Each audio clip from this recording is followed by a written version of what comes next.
kwenye mchezo, umekuwa na performance bora kabisa, mwenyewe unajipimaje? Cha kwanza napenda kumshukuru Mwenyezi Mungu, na cha pili napenda pia kumshukuru Mwenyezi Mungu kwa kuniamini katika mechi hii, mechi kubwa, na naamini kwa na kitu naweza nikasaidia timu.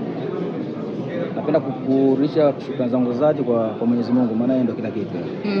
Safari ya Tanzania kwenye AFCON kwa ujumla mpaka hapa ambapo safari yenu inahitimishwa, ni fahari kiasi gani kuingia hatua hii pia 16 bora? Cha kwanza tuna furaha kwa sababu tulikuja kushiriki, na tumeonyesha kuwa tulikuja kushiriki.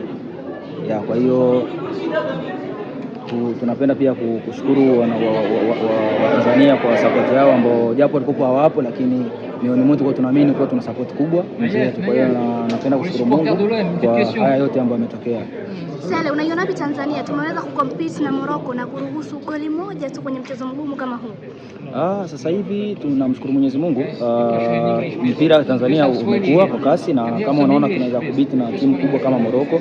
Morocco wana professional wengi kuliko sisi, lakini tumeweza kubiti na Morocco. Asante. Okay, shukrani.